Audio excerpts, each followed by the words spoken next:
Hello, everyone, and thank you for joining today's educational webinar with Cancer Support Community Los Angeles. I'm Kathy Riley, the Associate Director of Programs at CCLS, and I'm really honored to welcome you to this week's webinar titled Understanding Cancer Together, Activities for Children and Teenagers Throughout Your Cancer. Before we begin, if this is your first time joining us, Cancer Support Community Los Angeles is a premier nonprofit organization that provides vital social and emotional support for families facing cancer, including patients, caregivers, and their loved ones, all at no cost. And our programs include support groups, healthy lifestyle classes, social activities, and educational programs like this one. If you would like to learn more about our services or watch past webinars, you can visit our website at cancersupportla.org. And before I introduce our speaker for today, just note that your video and camera and microphone are automatically disabled for this webinar, but we encourage you to enter your questions into that Q&A feature found at the bottom of the Zoom window at any time. We'll pause. Our speaker will pause partway through her presentation for questions, and then she'll also answer more questions at the end. And we may not be able to get to all your questions today, but we'll get to as many as possible. And our presenter will share her contact information at the end of the webinar. And then at the very end of today's webinar, we'll be joined for a few minutes by Jennifer Comiskey, who is the Clinical Supervisor and Youth Program Manager at Cancer Support Community Los Angeles. And Jennifer is going to provide a little bit of brief information about our child, teen, and family programs. So I will go ahead and introduce our speaker for today. Kim Fryar is a certified child life specialist and holds master's degrees in family studies and counseling with a play therapy emphasis. She is the National Program Director at Wonders and Worries, overseeing the National Helpline 844 We Wonder and connecting families with support and resources for navigating parental illness or injury. Kim has worked with children, teenagers, and families impacted by cancer and other serious illnesses for over 30 years. She is passionate about helping children and teenagers understand cancer and cope in healthy ways throughout a parent's cancer journey. And it gives me the greatest pleasure to welcome today's speaker, Kim Fryar. Kim, thank you so much for joining us.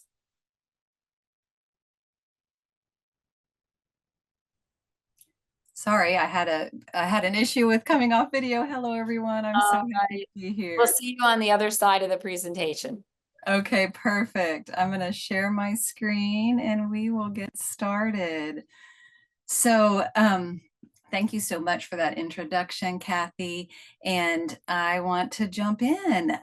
We're going to focus on understanding cancer together and really dive into some ways that you can talk with and interact with your children and your teenagers at various stages of a cancer journey.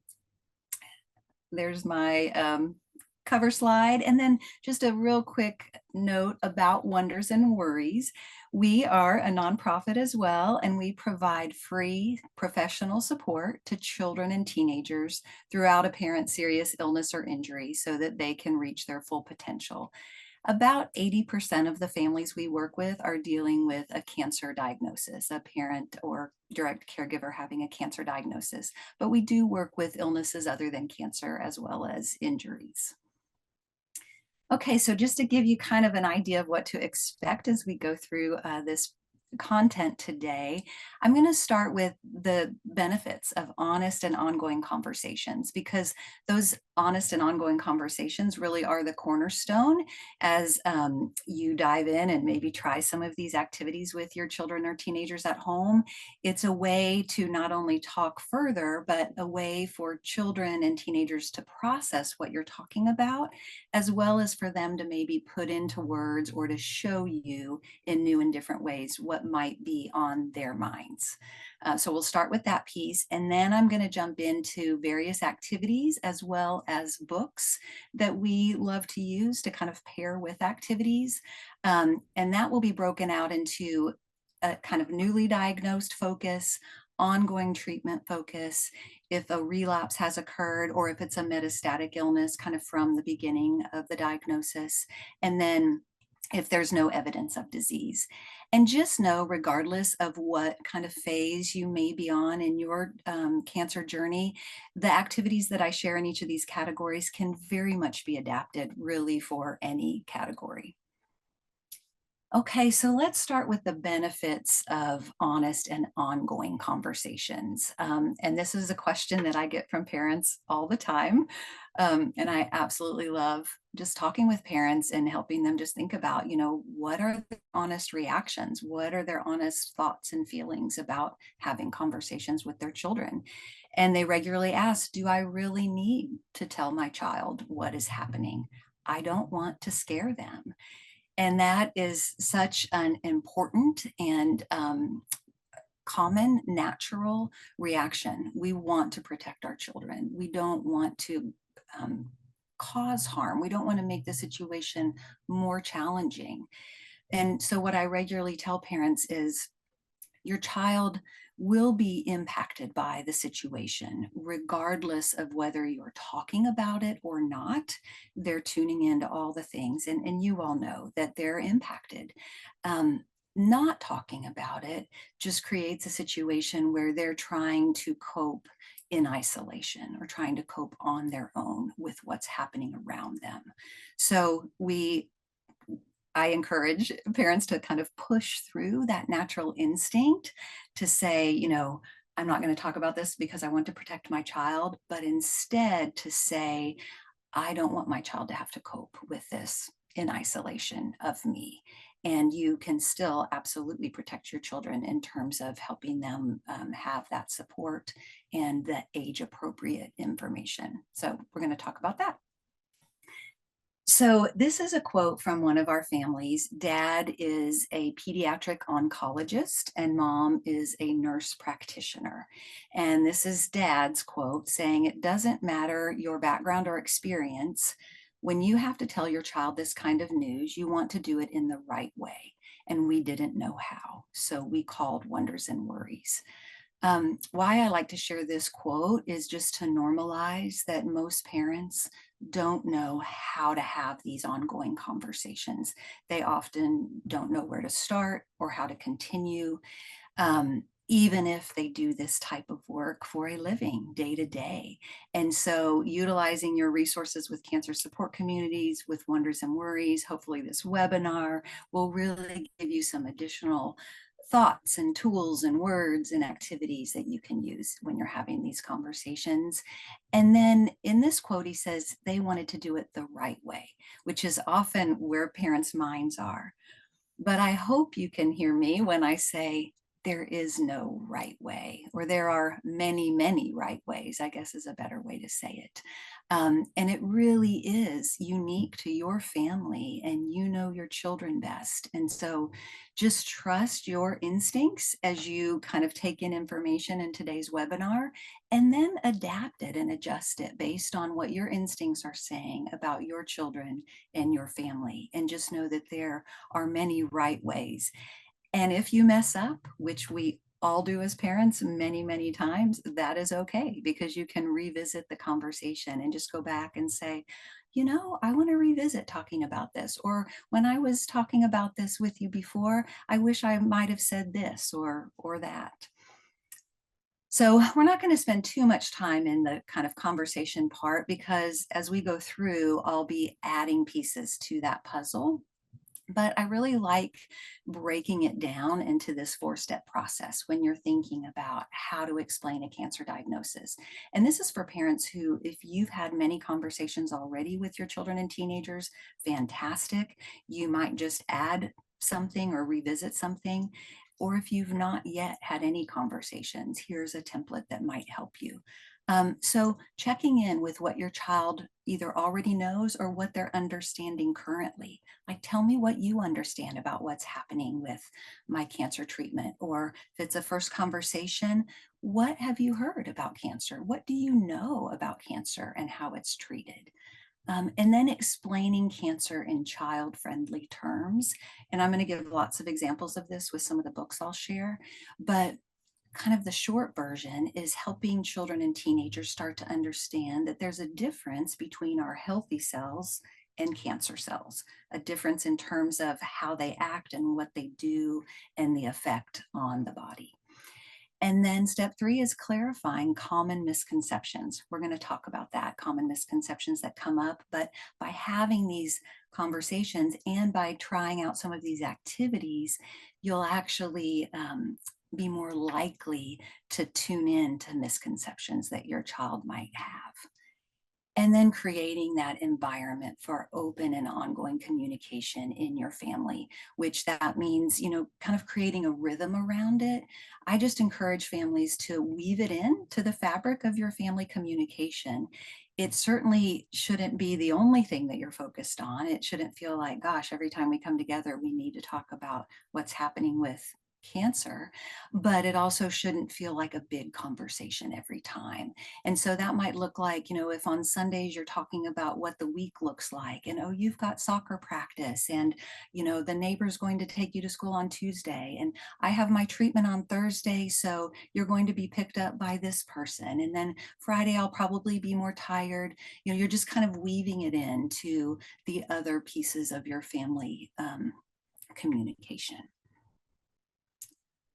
So this slide, I'm not going to go step by step. It's just some tips and general advice around having these conversations. Um, and just knowing that repetition is really important, that it takes all of us time to, process and understand. And so it certainly takes children and teenagers time. So revisiting, going back, children will ask questions again and again, even if you've talked about it before, and just know that that's normal. And then not knowing answers to questions is not only normal, but it's helpful for a child to know that their parent can say, I'm not sure how to answer that question, or I don't know the answer to that question, but it's an important question. Let me write that down. I want to think about it. Maybe it's a question I take to my medical team and I follow up with you around that. But you're really role modeling. We don't need to have all the answers, and we have a broader team. And then there are some questions that maybe there isn't a clear answer to. And just that, how do we feel about that? Kind of gaining a comfort level with the unknown. And then maintaining routines can be so helpful, but that can look like kind of plan A routine, plan B routine, plan C routine, kind of having those, talking about kind of those plans when something can't happen as we expected that it might. Okay, so I want to take a minute to talk a little bit about development.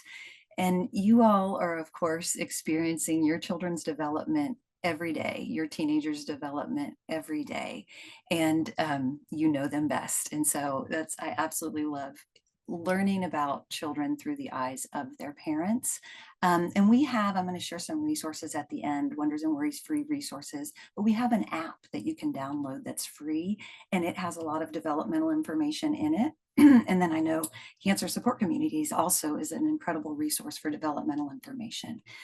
But as I'm going through these activities, I also want you to be thinking about your children and kind of where they are developmentally, and just maybe give you a few things to just recognize as being normal, so to speak, for children at different developmental levels.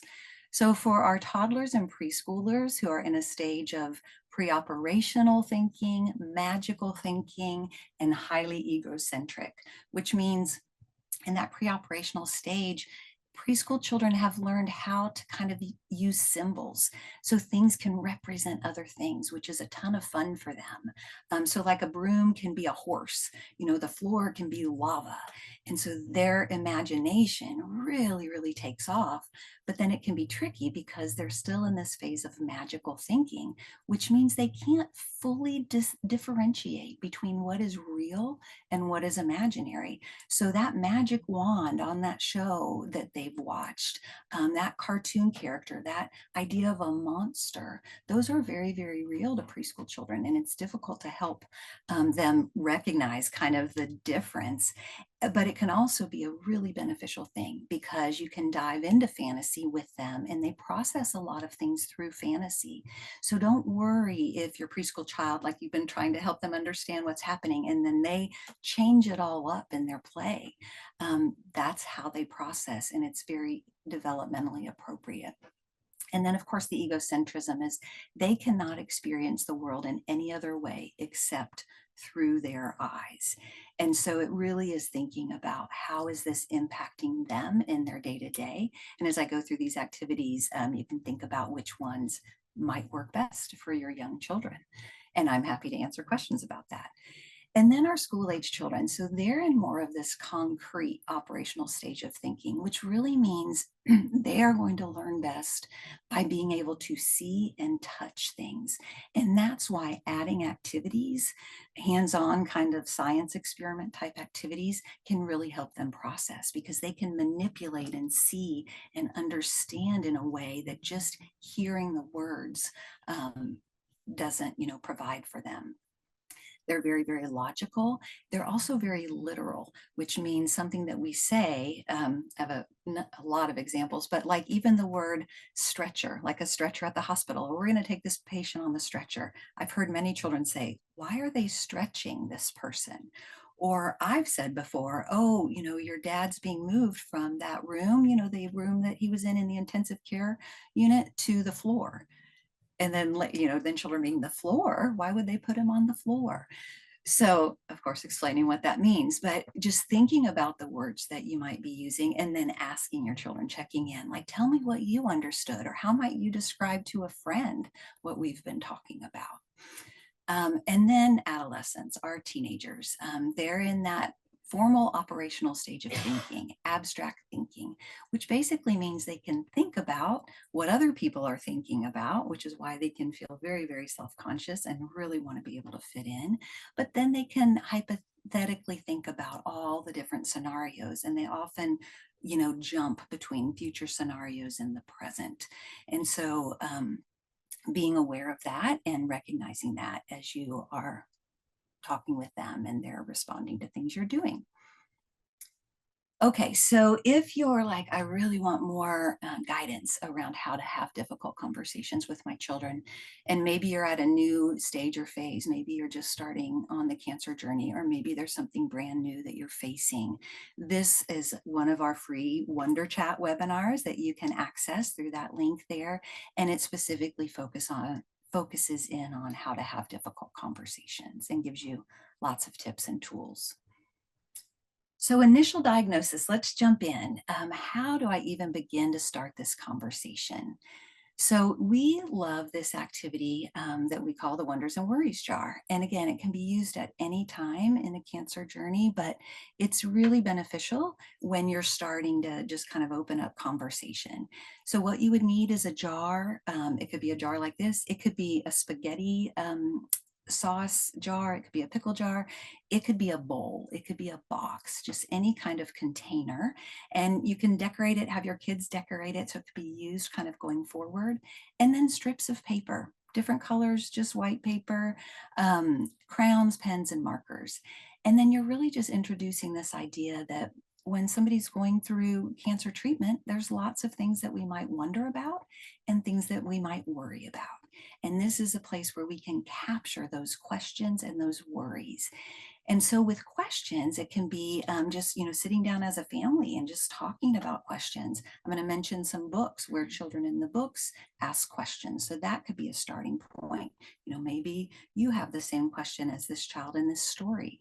And then you can get a routine around being able to write down questions, or if your child isn't, at a writing age with using words, they could draw a picture about something that's on their mind and putting that in the jar. And then maybe it's once a week, maybe it's just whenever you have the chance. Maybe it's when you see things in the jar, you sit down together and you talk about those questions. And then it can be a place to hold the worries. So talking about how normal it is to have worry, but it can be helpful to get it out of our brain and have it held somewhere else. It might come back, but we can maybe try to set it aside for a while. So it can just be a place. Sometimes children, especially teenagers, they may not want to specifically state the worry, but they could even just put a symbol to represent it and put that in the jar. So that's our Wonders and Worries jar activity, and I encourage you to give it a try. The next activity is this activity that we call blood soup. And actually just using kind of, terms like that can really get your children's attention.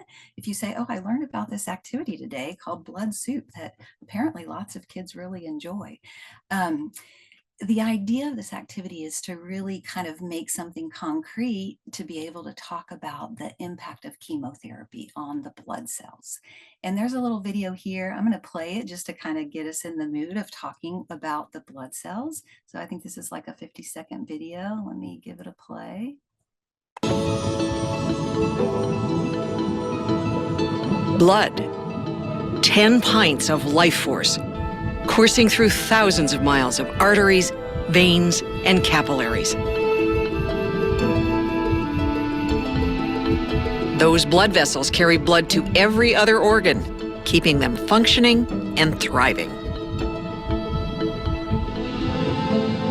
Our red blood cells carry oxygen and nutrients. Our platelets stop bleeding and help to heal our wounds.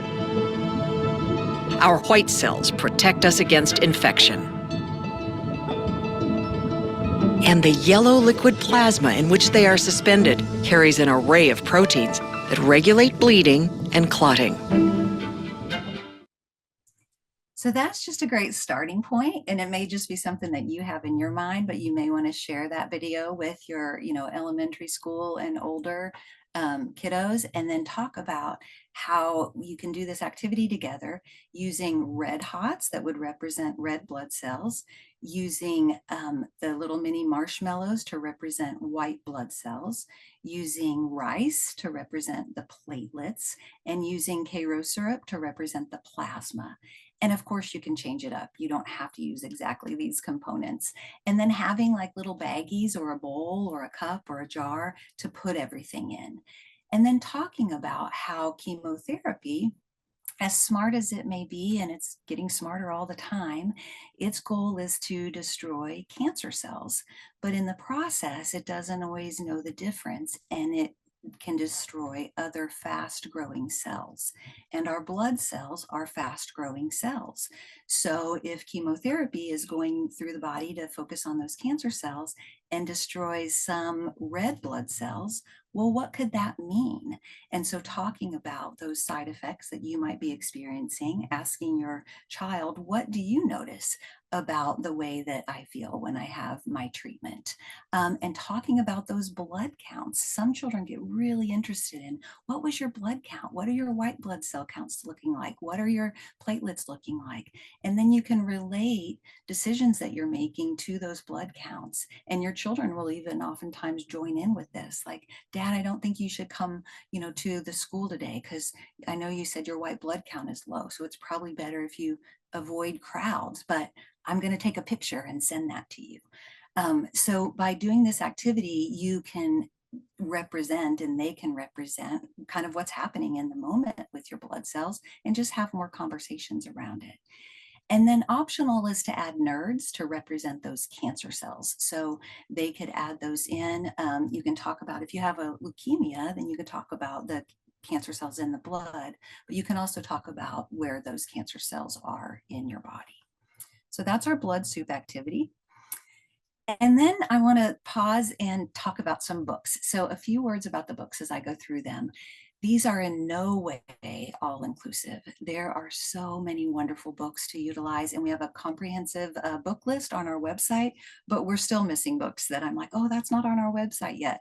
And we're finding new books all the time. So if you have other books that you love, absolutely use those.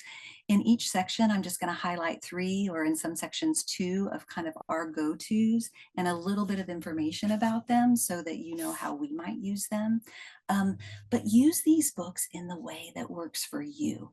And we might just use a page. We might skip pages. We might change words.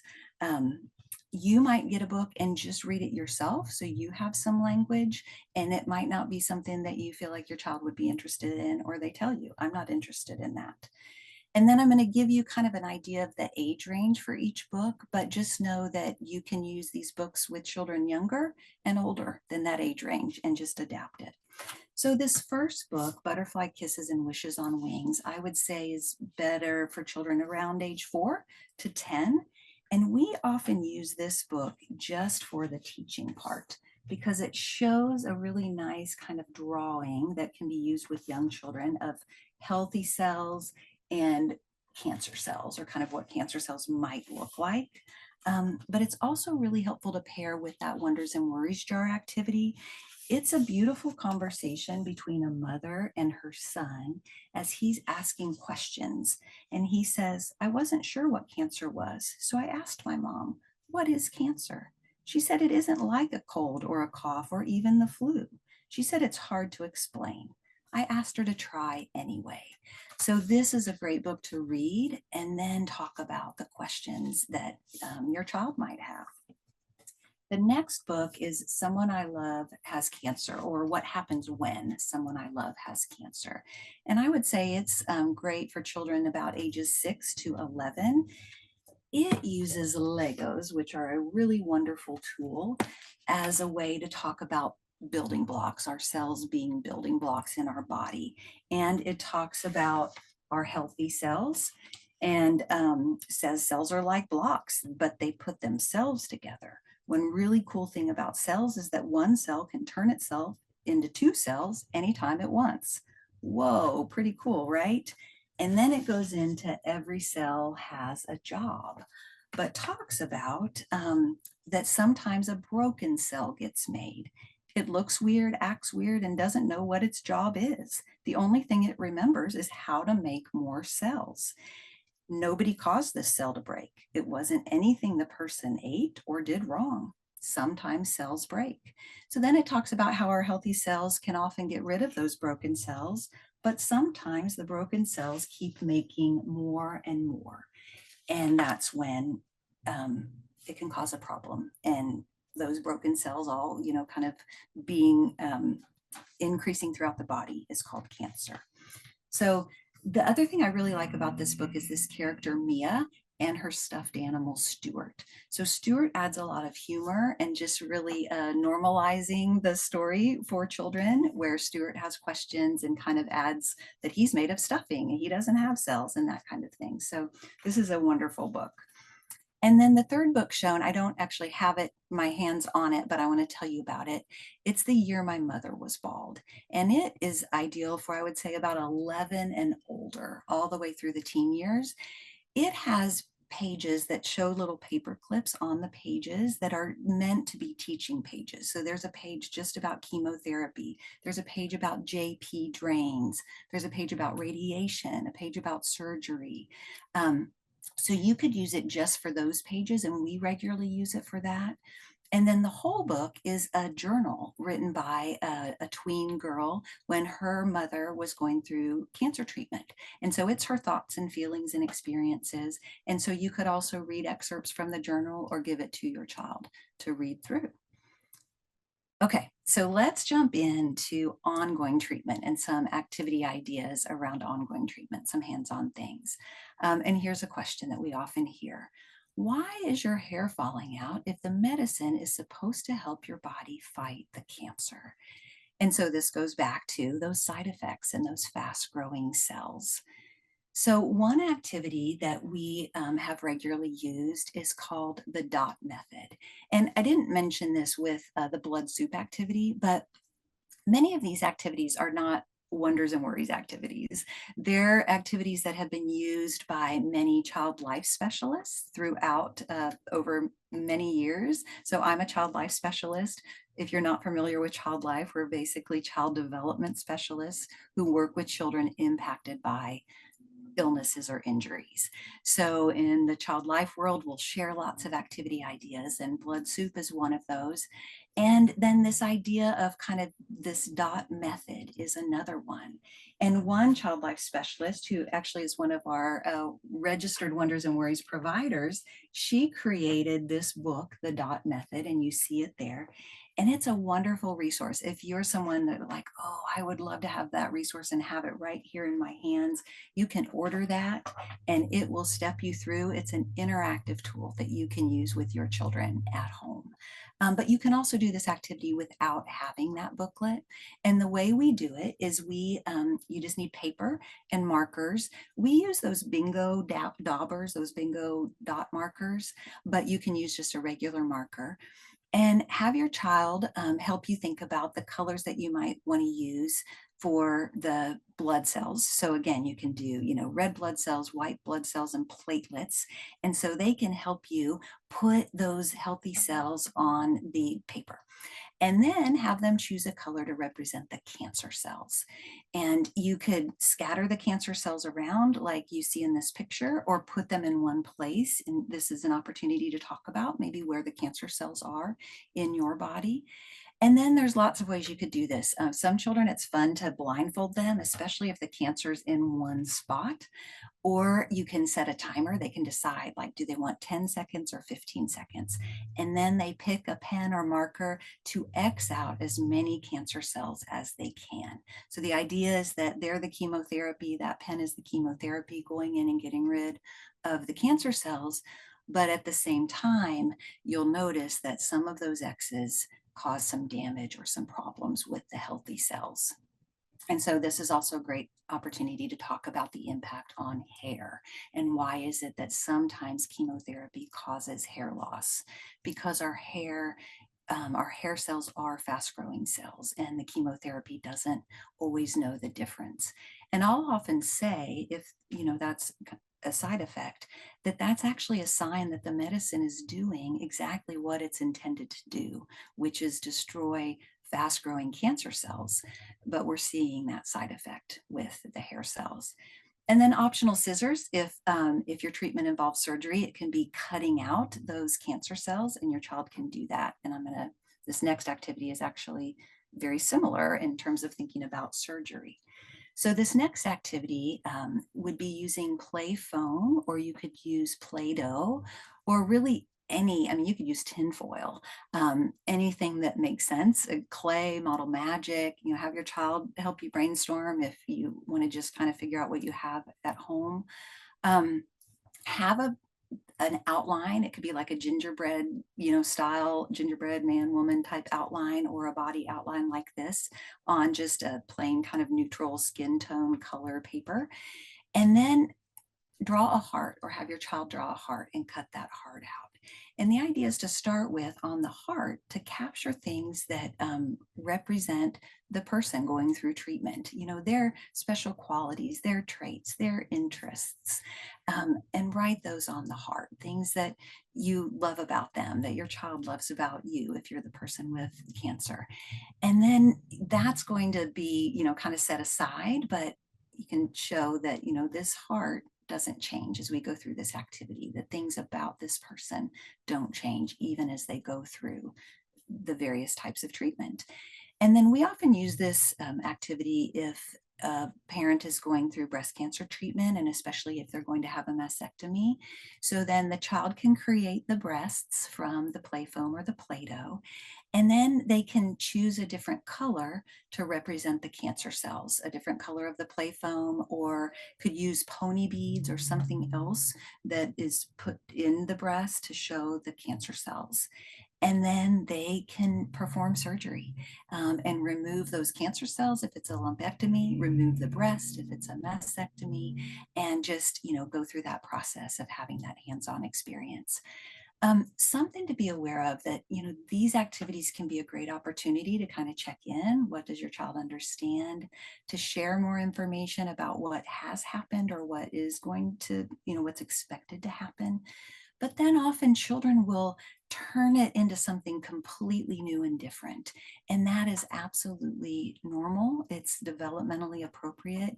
And don't worry about that. If they're like, okay, now I'm going to put cancer all over the body and then I'm going to cut it all up, or I'm going to, break it all into little pieces and mash it. That process of them being able to take charge and turn an activity into what they decide they want it to be is very healthy. And of course, you can set limits on it if they're doing something that isn't working in your environment. Okay, so one other activity in this section that I want to talk about is we call this the chemo experiment. So this is kind of cool in that it's like a science experiment. You are going to gather these items, Tums, Alka-Seltzer, Skittles, and this time those components are actually important because of what will happen.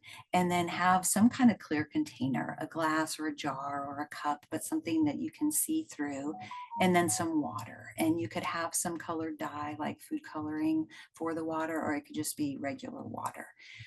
So the Tums is going to represent healthy blood cells or healthy cells. It could be really any healthy cells in the body. So that you can put all these things in that cup and then add the water, or you can have that water there and then add these components, or have your child add these components. When the Tums goes in the water, it's not going to dissolve right away. Like, it's going to stay there for a while. And you can talk about how our healthy cells, our bodies, will continually create new healthy cells. So those remain throughout. They can be up and down, but remain throughout and beyond cancer treatment. And then cancer cells, so the Alka-Seltzer represents cancer cells. So when that goes in the water, it's going to gradually disintegrate. So that's the goal, is to get rid of those cancer cells. And then the hair cells, the Skittles, when that goes in the water or the water is added to it, they will lose their color, but they'll still stay there. So the Skittle is there, but the color is gone. And so you can talk about, what the outward changes might look like for someone's hair, but that the hair cells are still there below the surface, and the body will make more, and the hair will grow back when the treatment is done. And so something that could be kind of fun is to have your child, choose the color, talk about, oh, what color hair might you like to have if you could choose any color, or what color hair would you like for me to have? And also talking about how hair may look different when it grows back after treatment. And then you could have like a syringe with colored water where the child could add that, or squirt in the chemotherapy, kind of add the water, and, just see what happens when the chemotherapy is acting upon these healthy cells, these cancer cells, and these hair cells. Okay, so let's talk about some books for ongoing treatment. So this book, I Wonder What It's Like When a Parent Has Cancer, is one that we've created at Wonders and Worries. So we've been looking at the literature and trying to fill gaps. And we realized that there was a gap with stories that show a dad with cancer. So we wanted to add a story that shows a dad with cancer. But this book can be used really to focus on any loved one's cancer. And it has a teaching page as teaching throughout, but in this book, we're talking about healthy cells here at the top and cancer cells here at the bottom, and talking about different characteristics, like what the nucleus looks like, what the size and shape of the cells look like, the division of cells and the boundaries and that type of thing. And then we talk about the helpers, and we talk about a child life specialist, which is kind of fun for us who are child life specialists, and kind of what is the role of a child life specialist, and having somebody outside of your family that you can talk with can sometimes be really helpful. And then it goes into specific things like dad's surgery. So there's dad, during and after surgery and what that might be like. And it goes through chemo, and it goes through radiation. We haven't talked much about radiation, but I want to just read an excerpt from this book. So Miss Meredith, she's our co-founder, but she's the child life specialist in this story. Miss Meredith said that doctors use radiation when they need a strong beam of energy to attack or shrink the cancer cells. Doctors aim the radiation only where the cancer is located in the body. Miss Meredith let me know that it doesn't hurt the person, but may cause them to be tired and have dry, itchy skin where the radiation was. I imagine this machine like a Jedi Knight with a powerful lightsaber, and that made me feel better. So really allowing children to kind of think about, and you can ask your child, like, how might you imagine radiation? And maybe they like this Jedi Knight analogy, or maybe they want to come up with their own. And then the book goes into different ways that children can cope with what's happening throughout the treatment journey. So that's, I wonder what it's like. And I would say that book is great for ages about 6 to 11 or 12, tweens or teens. And then this book, The Hope Tree, we have used this book. Wonders and Worries will be 25 years old next year. So we're 24 years old. We've used this book for 24 years. It's ideal for ages about 4 to 10 or 11. But what I love about this book is each page is a different theme. It's a story within itself and can stand alone. And each page also shows who told this story. So like this one was written by Anthony when he was 8 years old. And this is the day his family found out about his mom's cancer. And he talks about how everything was so messed up. There were a gazillion phone calls. My mom and dad were whispering, and I even heard my mom crying. And then it talks about like nobody did the grocery shopping. We had cookies for dinner. And so it can be a really nice way to just talk about what have you noticed that's different in our family since we've started on this journey. And you can have fun with it too. Like the whole idea is to kind of add normalcy and humor and kind of a lightness to these conversations. So this page is using the analogy of weeds and how we can kind of think about cancer like weeds. And if we have, let's say, a vegetable garden or a flower garden, we might have weeds scattered about, and how might we get rid of those? We might pull them out like surgery. We might use a weed spray like chemotherapy. We might have weeds all in one place, kind of like a clump or a tumor, or they might be spread throughout. And if it's a metastatic cancer situation, we could talk about how a flower garden or a yard or a vegetable garden can still grow and be healthy if we can manage the weeds. Maybe we always have some weeds, but we're keeping them from continuing to grow and spread. And then the last page of this book I want to mention, because we use it all the time, it's the Hope Tree page, where we talk about hopes.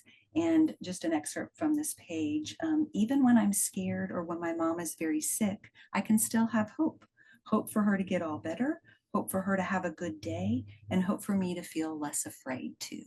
So this book can really, if your children haven't connected with other children who are in similar situations, this book and all the stories that I'm talking about can really help them feel connected to other children who are dealing with similar things. And then the last book on this slide is My Parent Has Cancer and It Really Sucks. And it is a great book for teenagers. It has lots of quotes and excerpts from teenagers themselves, dealing with all stages and phases of parents' cancer journey, including death due to cancer. And so be aware of that, but it can be really helpful and just open up conversation, which we do encourage you to talk about all of those things, to give permission to talk about all of those things. And with all of these books, I encourage you to look at them first and then determine, is this a story that feels right to share with your child? Or maybe it's just something that you're using to give yourself some new language. Okay, so let me pause for just a minute. And Kathy, I'll just check in and see if there's any specific questions or if I should continue on. Just a question about a resource that you mentioned. You spoke about the Wonders and Worry app, which sounds wonderful. And where can individuals download the app, and does it cost anything to download it? Great question. It is absolutely free. There will be a slide at the end that will show you, but you can also go, if you forget anything and you don't look, you can't find these slides again in the future. If you go to our website, wondersandworries.org, and go to Parents Resources. And really at the bottom of, I think most every page on our website, if you scroll all the way down, there's a little icon there with the app where you can go right to it to download. It's called W&W, the number 2, and Go. So W&W2 Go is the app. And there's also one, if we have professionals who are listening in at any point, there's one for professionals as well. There's an app for parents and an app for professionals. Wonderful. Thank you. Absolutely. So let me continue on in talking about relapse. So if it's a situation where cancer has returned, or in situations where maybe it was diagnosed initially as metastatic, here's some ideas for how you can talk about treatment. And this question here that often comes up from children is, but you already had cancer. I thought it was gone, or I thought it was better. And so it's just addressing that, that's what was expected, but things are different than we expected. Or, it might have been that there were conversations about the possibility of cancer showing up again. So just addressing that in whatever way makes sense and feels right based on your family's situation. So going back to that blood soup activity, I'm not going to go through the whole thing again, but there is a way that you can modify it if you are getting immunotherapy, or just to kind of help children understand, what is immunotherapy. So if you see that little picture of the little bitty jet puffed bits, those could now represent our kind of normal white blood cells, and the bigger mini marshmallows could represent white blood cells that have basically been been taught, the smarter or more powerful white blood cells that have been taught how to find cancer cells in the body. And I'm not going to play this video just for the purpose of time, but I encourage you to take a look at it. It's through the Children's Hospital of Philadelphia, CHOP, and it's just about a 2-minute video that talks about immunotherapy, or talks about training white blood cells. What do we mean when we talk about that, and how they can start to identify cancerous B cells and start to destroy those cancerous cells themselves. So adding these little mini white blood cells, and then talking about the smarter, more powerful T cells, which are those, powerful white blood cells, to the blood soup, the re-engineered white blood cells, is a way you can adapt that activity. Okay, so these molds, I don't know if you all have ever seen these, but we have a lot of fun with these at Wonders and Worries. There's all sorts of body part molds that you can purchase on Amazon. And one tip that I always tell parents is, the last person that said, "How can I support your family?" or the next person who says, "How can I support your family?" you can say, "Hey, would you mind ordering these molds for me? Or would you mind ordering these books for me, or these materials, or going out and grabbing these supplies for me? I want to do this activity at home." So these molds are a lot of fun. Children really get into it. You can use Jello. You could put Play-Doh in them. You could put Model Magic in them, but we often do Jello. And then you can add things like grapes if there's a tumor, or blueberries, or sprinkles, like just those cake decorating sprinkles if cancer's kind of throughout. And so I recommend you use it as kind of a teaching opportunity. If you have lung cancer, then you're creating a mold of the lungs and talking about what your understanding is, what your medical team's understanding is about where the cancer is currently. Or it could be where it was when you first found out about it, and what your scans are showing now. And so it could be kind of a before and now process.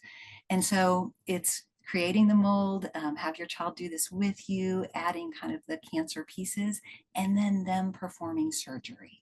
And that could be using Play-Doh tools, using plasticware, using scissors, knives.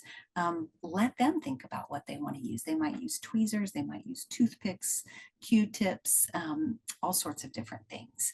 So again, allowing them to kind of take it where they decide to take it is a really beneficial thing.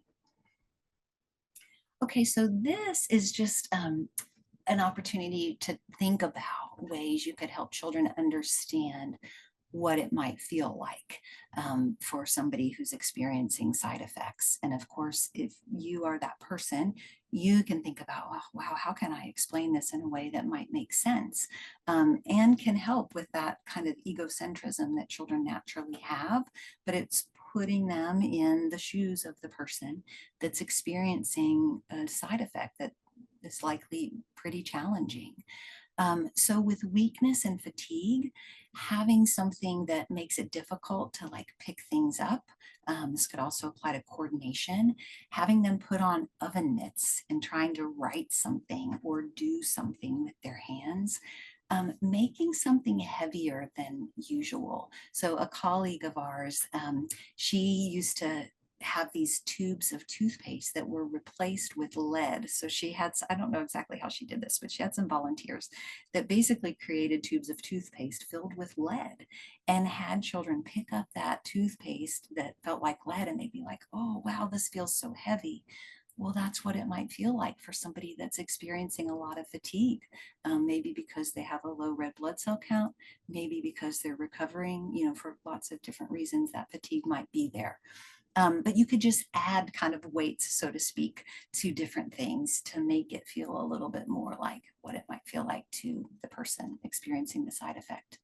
And then for neuropathy, putting something in socks, you can have uncooked macaroni. And for many children, just putting their foot in that sock and feeling what that feels like. It's like, oh yeah, no, I don't want to walk around with this. It could be more like rice or something that's not quite as sharp, but just helping them start to understand a little bit more what it might feel like and why someone might not walk as often, why they might be more irritable, why they might be wanting to put their feet up or doing different things to try to manage that neuropathy. And then with memory issues, just using a simple memory game, or it could be a deck of cards where you pull out certain cards, but going faster with it, pulling out certain cards where it's like that information never even got stored in the brain, to help them realize that it is different, that the chemotherapy can impact the brain's ability to remember things. And then if there are vision problems, using Vaseline on a pair of readers or, just plastic glasses or sunglasses and putting just, a little spot there or maybe a coating all across. Or if there's vision that's been blocked, maybe due to a brain tumor or effects of treatment, putting something like taping it on the glasses to have a blocked field of vision. So just some ideas. And I always encourage you to just explain with your children and then think about how could we kind of make a game out of this and represent what it might really feel like with materials around our home. Okay, this book, The Adventure Jar. So I have a few more books I'm going to share, but this is kind of an activity and book all in one. And it's one that we actually just learned about within the last 6 months, but we've really been enjoying it. And it was written by a mom who's dealing with metastatic cancer and something that their family has done. So they created this concept of an adventure jar. So think of, like the Wonders and Worries jar, but a totally different purpose. You could have a jar, a bowl, a box, but the idea for this jar is to put in things that you want to do as a family, or maybe, one-on-one activities, things that are realistic. And then maybe you could add some bigger things that maybe one day could happen or with certain resources could happen, like maybe a trip or a bigger outing. But it could be things like, a movie day or a certain theme or going to a park or a museum. But writing those down and having fun as a family thinking about those things and adding to it along the way, and then putting those things in the jar. And then when there is a good day, and oftentimes it's unclear when those good days will come, then it could be pulling a few ideas from the jar and seeing which one, you can vote as a family or just determine based on circumstances, which one you all might embrace together.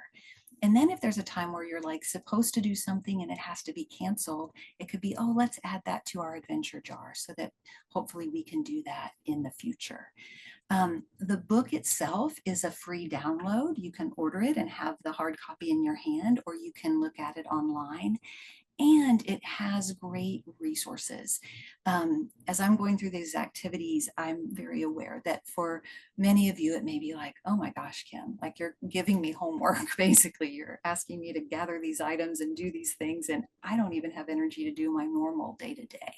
So it's not going to happen, and that's absolutely okay. Well, this is a resource where everything's there already. There's these pages that can be cut out. You could have somebody else do that, or maybe your child does that. Ask a neighbor to print things for you. So it's hopefully a low energy way to create an activity that you all can do together. And then the last thing I want to say about this book is the theme throughout the book is make it a habit to look for magic, and really finding kind of those magical moments in the everyday. You know, maybe you can't go on that trip, but you create a fantasy trip at home. Or maybe you're going to the park, but you're doing I Spy and looking for things that you haven't noticed before. Okay, so book recommendations for relapse or for metastatic cancer. This book, The Cancer That Wouldn't Go Away, it's ideal for ages 5 to 12. Could be a little younger, could be a little older. I really like this book because it touches on how things can change and be different. So I'm going to read a few excerpts in a minute, but in the story, the little boy, there's another Max in this story. So a different Max from the Max's storybook that I shared earlier. But in this story, Max's mom had cancer before, and now she has cancer again. And Max remembers what it was like before, and now it's different, and he's trying to make sense of it. But if your situation is either your child doesn't remember cancer before, maybe they weren't born, or maybe they were very, very young, or maybe your cancer was diagnosed as metastatic from the beginning, this can still be a helpful book because you can talk about how different people's experiences with cancer, you know, are unique to them. And so this is Max's experience, but what has your child's experience been? So in this story, I'll just show a picture and a page with Max. It says, Max thought mom looked fine. Her hair was nice and long, not like last time when it all fell out. Mom had looked kind of funny without hair, but Max had gotten used to it. Now mom looked like everyone else. She was not bald, so how sick could she be? And then he says, Mom did not even look tired. Last time mom had cancer, she was so tired that she stayed on the couch all day. Now mom drove carpool and went shopping and made dinner. Maybe this cancer thing was a mistake. So it really opens up the opportunity to talk about what the cancer means now and how it is different and what you all are experiencing. And then it kind of goes through Max kind of realizing, oh, okay, this is what cancer means now for our family. And so on this page, he says, sometimes mom looked great. She had energy and she sang along with the radio as she made dinner. Other days, mom was tired and she said that everything hurt her. Max was worried the first time mom felt that sick. Mom told him it was okay to feel worried. She said, I'm having a bad cancer day. I may feel better tomorrow. Let's take things one day at a time. And so that's the theme in this story, is how to take things one day at a time and get into that rhythm, and how there are ups and downs that may be hard to predict. This book, The Rainbow Feelings of Cancer, I would say, I have used this with all ages, but I would say preschool through teens. It was written by a daughter and her mom when her mom went through cancer treatment, and the daughter, Carrie is her name, she also illustrated it. So the pictures are very child friendly and childlike. And one of the things I love about this book is that there's very simple words, but also very profound, and they can be understood on different levels, on different developmental levels. And so I'll just give a few examples. But like this page says, I'll show you the pictures of these pansies. It says, when my mom first got cancer, I had never heard of cancer before. I thought there might be something I could do to make it go away. I felt helpless. Now that I'm older, I know I can't make the cancer go away, but I can do things to help my mom, like water the pansies. So kind of a simple concept, but can get into some pretty complex feelings around feeling helpless. This is also one of my favorites. This is a picture of the doctor. My mom goes to lots of doctors. One part of me likes them because I want them to help my mom get better. Another part feels like they get to see my mom more than me. So those mixed up feelings again. And then this, happy and sad at the same time. So one way that I really like to use this book is to read it together, talk about the pages, and then encourage children to draw their own pictures about things that they might be feeling or experiencing. And so it really lends itself to that kind of open-ended artwork. And then the last book in this section is called Nana, What's Cancer? And it looks like a kind of a younger children's book, but it really is meant for ages, I would say 11 and older. It's very text heavy. So if you look at it, it's just got a lot of words. And it can be really helpful. It can be helpful to read as a parent because the way it's designed is so it's a story between a granddaughter and her grandmother when her grandmother's going through treatment for metastatic cancer. And the granddaughter is asking questions and the grandmother is responding. So it can give you ideas about how to respond to different questions that might come up along the way. So there's questions like, when you have cancer, do you have to stay in bed? Why are some cancers worse than others? Is there anything else we can do to stop cancer? And so this page, what causes cancer, and I'm going to talk about this tiger in just a minute, but like here's an example of an answer. Tess is the granddaughter's name. Tess, we don't know. We don't always know exactly what causes a person's cancer, but we do know that cancer occurs because of certain interactions between genetics, environment, and behavior. So it really gets into more complex conversations with those tweens and teens, depending on what they're thinking about and what they're asking about.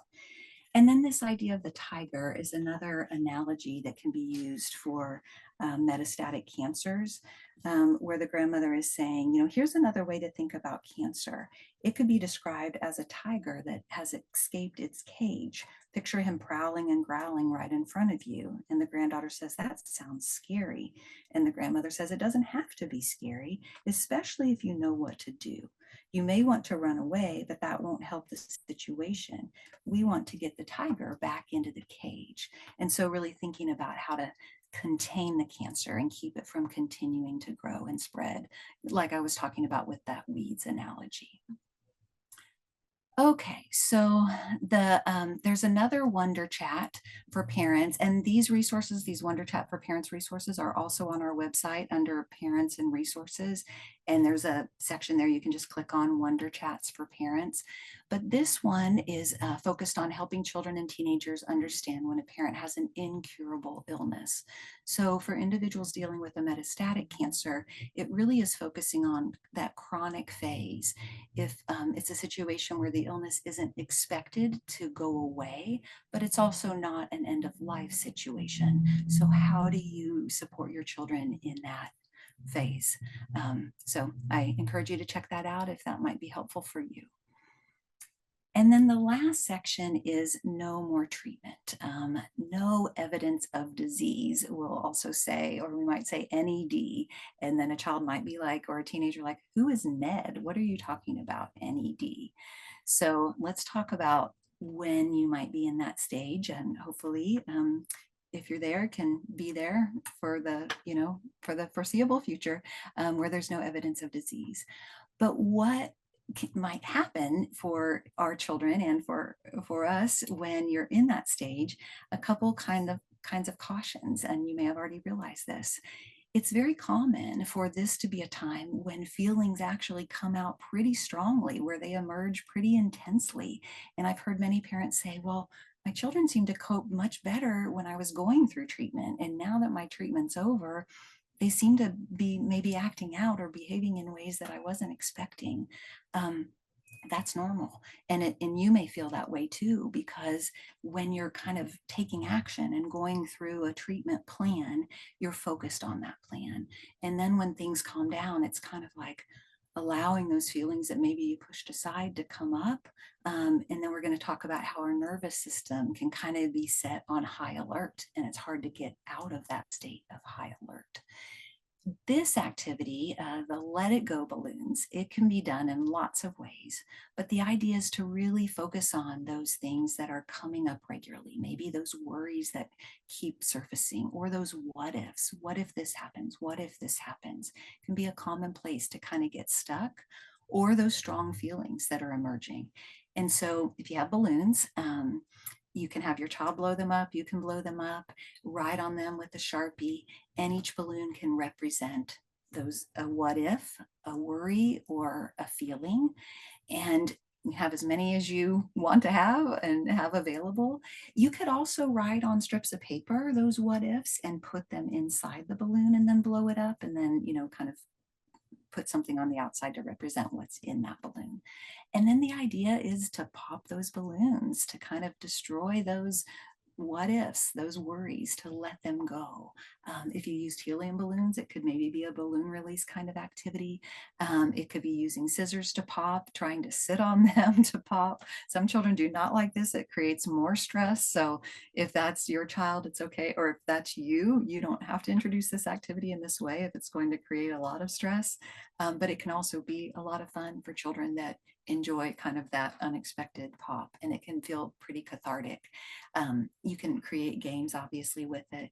And then if you don't like the idea of the balloons, you can use toilet paper squares, write on those and flush them, rip them up. You can use just regular paper. You could go on a hike and collect rocks that kind of represent those what ifs and those worries. And if you have a stream or a lake, throw those rocks in there, or just leave them in the woods somewhere, kind of stack them or throw them, away, and talk about that analogy of letting go of that weight. Okay, so the last activity I want to talk about is this memory jar activity.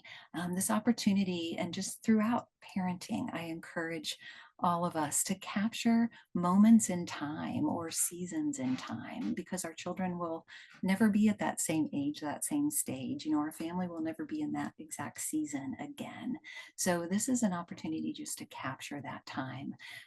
It could be, maybe it's right now when I'm doing this presentation, we're coming into March, and so many families will have spring break, and maybe you don't travel anywhere for spring break, but you have kind of a different rhythm and routine, and you want to, at the end of that week, capture favorite memories from that week.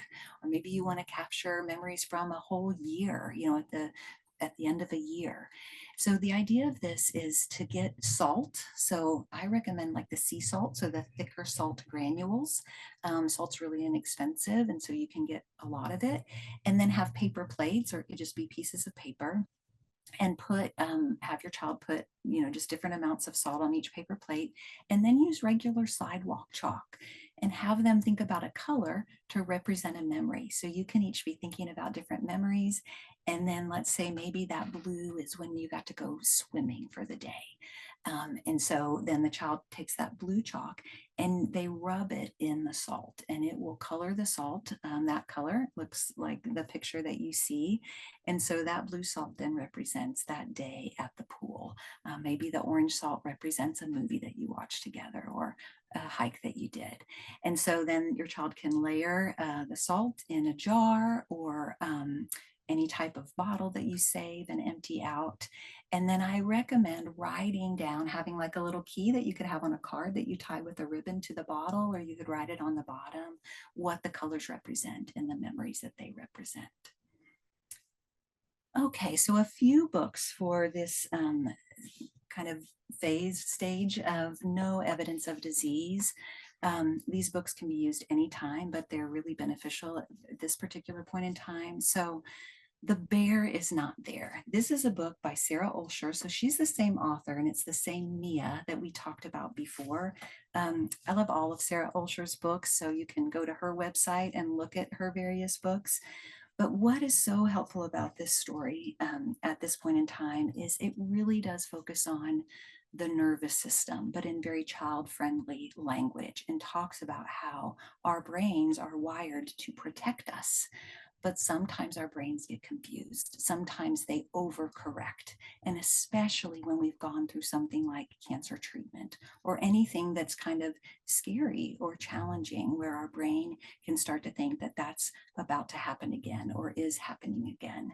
And so there's just some kind of child-friendly ways that Mia is, kind of learning about the brain. And it says, the brain decides when something is fun and when something is dangerous. By sending messages to your arms and legs, it can make you stop when you get to the edge of a cliff so you don't fall off. It can make you run when a swarm of angry bees are chasing you. And it can make you fight when someone tries to take your very special taco. And so it adds in humor along the way, which children really naturally do. And just another thing to be aware of that's so normal is for children to add humor and to kind of joke and be silly in the midst of difficult conversations. And so just know that that doesn't mean they're not understanding, and it doesn't mean that they're not caring. It's just their natural way. And so you can use that hopefully, as a family in a way that works for your family. So it's talking about the brain and how it will respond to protect us. But other times it's not very helpful. Sometimes our brain decides something is dangerous when it actually isn't. And so the story goes on to talk about how Mia's brain is telling her that she is seeing a bear and that she needs to run and protect herself. But then she realizes it's a stuffed bear. It's not actually there. The bear is not actually there. But it goes through like what happens with our body. How does our body feel? Our heart rate increases, we get sweaty, lots of energy goes to our muscles when our brain is saying that there's something wrong. And so we can start to differentiate and realize, wait, what my brain is saying is making my body feel this way, but my brain's confused. And so we can do the opposite. We can help our brain calm down by focusing on our body. We can start to control our breathing, and that helps our brain realize, oh, this is actually not a dangerous situation. So it continues on and gives some great tools for that. And it really can normalize and encourage conversations about how everyone might feel when it's time for scans, when those scans are coming up, how your nerves are likely very much on edge. You're feeling more anxious, you're more irritable. And by knowing that and understanding that as a family, you can recognize, okay, that's why we're feeling the way we're feeling, because we're feeling really nervous about what these scans will show. And this is a normal reaction given the history. Okay, the last book is The Rhino Who Swallowed the Storm. So this can be really helpful at this point in time because it touches on that natural instinct that children have to protect their parents. Just like we have that instinct to protect them, children naturally have an instinct to protect their parent, and they may hold things in order to, not make things harder for their parent. And I often hear children say, well, my dad's really dealing with a lot right now. He has a lot to worry about, so I don't want to add my worry. And if you're ever feeling like that might be true for your child, this is a great book, or your teenager, this is a great book to read. This is a wonderful book for older kids as well. And you can say, this looks like a book for children, but actually children's books can be a wonderful way to take kind of a complex concept and simplify it for adults and for anyone of any age. So this story is this rhino who is, there's a huge storm. There's a storm that's affecting everyone around him. And so it says, Rhino was stunned by the terrible scene. Enraged by the pain of such a great loss, Rhino acted without a thought to the cost. Rhino looked at his world all tattered and torn, stood out on the ledge and swallowed the storm. So then the rhino has this storm that he's holding inside of himself, and he ends up in a deep hole, and he's really struggling because holding all of that is a huge struggle. So his friends help him out of the deep hole, but he's still stuck, and he's trying to figure out how to get unstuck. So then this talks about, in Friends Along the Way, the turtle's giving him some advice. And it says, Rhino shook and shimmied and stomped in the muck, and just as he hoped, that storm came unstuck. At first, one little raindrop leaked out of an eye, then Rhino let go and had a good cry. So then it talks about, how Rhino has a good cry, and then he meets a whale, and the whale helps him think about how he can use breathing and other coping tools to let that storm out. And so it can lend itself to just conversations around how each person in your family may have different ways that work better for them to kind of let those inner feelings out and to express them in healthy ways. Okay, so this last slide is just some books for you as parents, and there are many, and I just put two of our go-tos. The one that I have recommended so many times over the years, and it's still my favorite, is the How to Help Children Through a Parent's Serious Illness. It's very practical advice for parents. You can pick and choose what fits for you, but all of the books on this list are really beneficial. And I want to point out the last one because I love it, and it's a free download, and it's from Cancer Support Community. It's What Do I Tell the Kids? And so you can have that book in your hands today if you haven't seen it before. It's a wonderful resource for you. So a few of our free resources, we have a free helpline that you can call or email for just in-the-moment guidance. And if there's anything from this webinar today that you're like, oh, I have a question about that, you can reach out to me directly, which you'll see my contact information in just a minute, or you can reach out to our helpline. And I oversee our helpline, so I'm working really closely with our helpline team. And then we can connect you with other resources through our helpline. So just know that that is there for all of you. And then this is our app. We were talking about our app. The QR codes are there for Google and Android, Apple and Android. And I highly recommend that you download the app and you just have it there at your fingertips. And our helpline information is also throughout the app. And then I will stop here. Here is my email and our website. And let me see if there's other questions.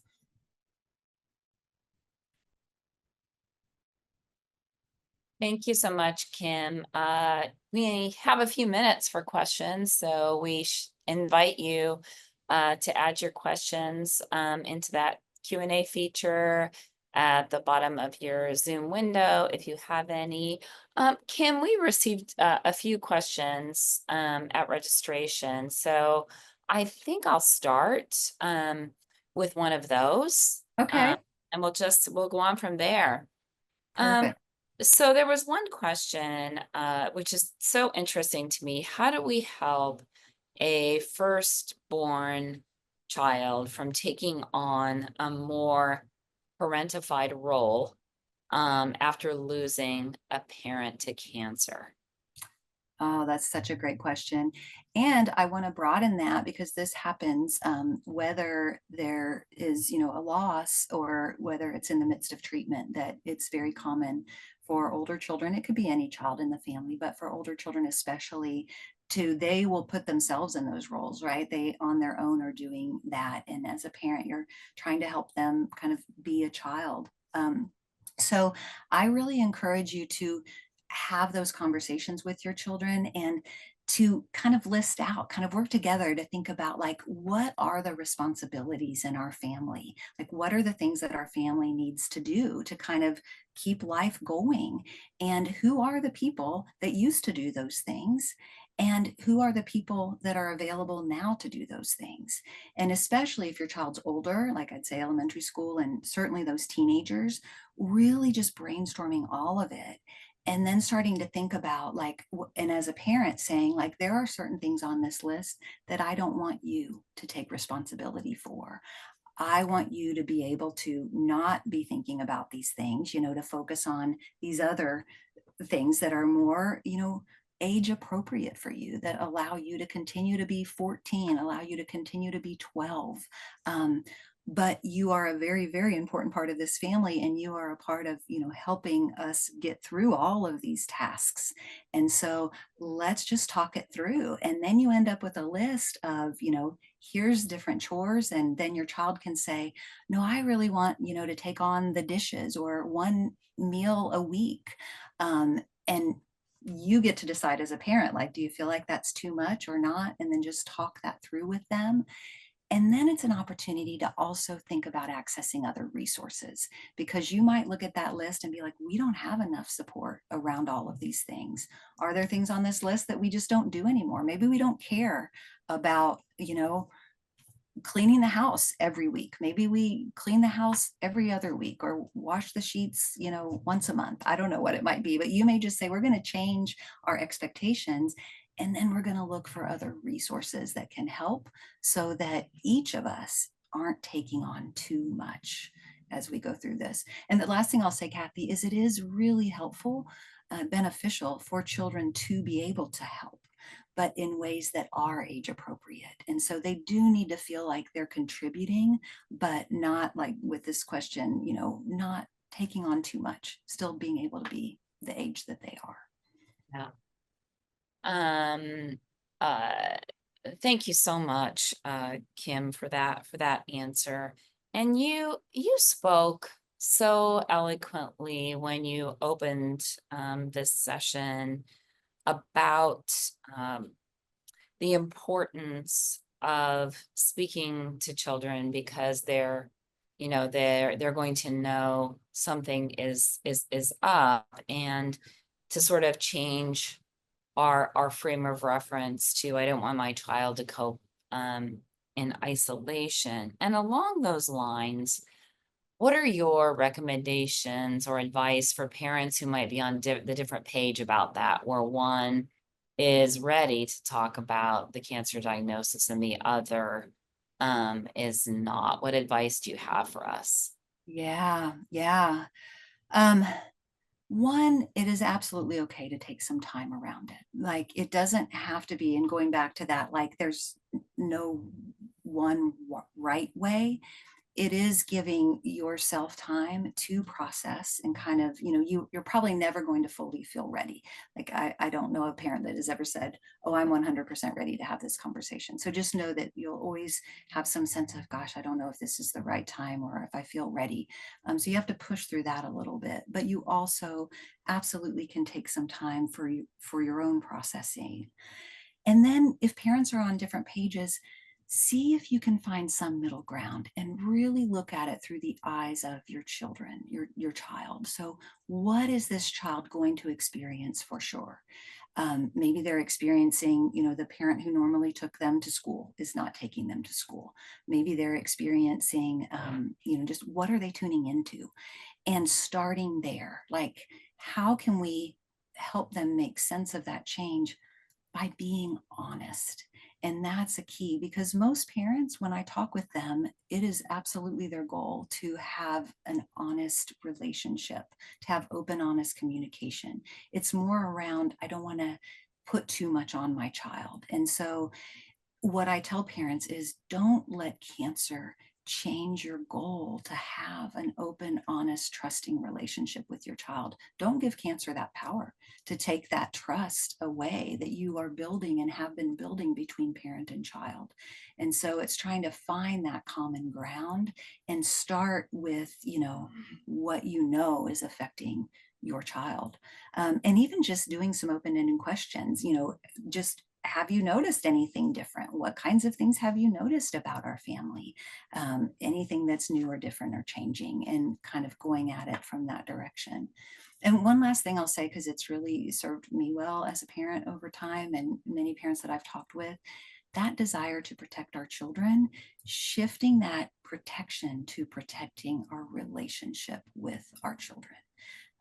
That can be a way to honor both. I'm protecting my relationship, and that means I do need to talk about what's happening, because it is happening, even though we wish it weren't. Thank you for that, Kim.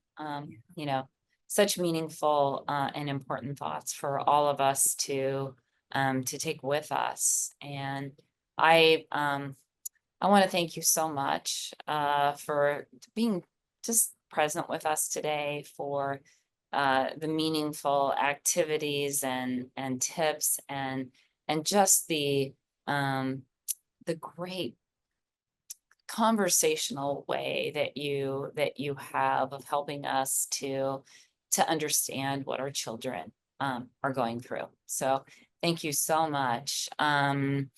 We are going to share a closing slide. Thank you for taking those down. Absolutely. Abby is going to share our closing slide. I want to thank our attendees as well today. We've received some great feedback from you. Thank you so much for that. If you want to learn more about Cancer Support Community, you can visit our website. And if you have any questions or additional feedback for us at all, please do email us at info@cancersupportla.org. And with that, I'm going to hand it off to Jennifer Kaminsky, who's going to talk for just a minute about our child, teen, and family programs. Jennifer, we'll close out with you. Sounds great. Thank you, Kathy. And thank you so much, Kim, for that fantastic presentation. You offered so many incredible tips and resources that I can't wait to go back and review myself. So just a little bit about our Child, Teen, and Family program. We provide support for families with children under age 18, including children living with cancer and youth that have a parent, sibling, or other family member with cancer. And we create a safe and welcoming space for families to connect and learn coping skills and have fun through programs including support groups, individual counseling, educational workshops, and social gatherings. Right now, we're currently in the middle of a series of creating connections for kids and teens groups, and we'll have a new series of groups beginning at the end of April. So you want to look out for that if you're interested. These groups provide a fun and a safe space that offers our participants the opportunity to make friends and feel supported and understood by others who are going through similar experiences. We also offer support group for parents. That's on the first and third Tuesdays of each month from 4 to 5 p.m. And this group provides an opportunity for parents to come together with other parents to connect and gain support while coping with cancer. Parents of children with pediatric cancer, parents who themselves have cancer, and parents who have a co-parent living with cancer are all welcome in this group. And then the last thing I'll mention is just one of our regular social events, which is Family Fun Night, which you can see we have our flyer up for that here. This event occurs every second Tuesday of the month from 5 to 6 p.m. and it is virtual over Zoom. You can join other families impacted by cancer for an evening of connection and exciting activities, games, crafts. It's really a fun time. So if you're interested in that, we have the QR code here to register for the next Family Fun Night, also URL for that.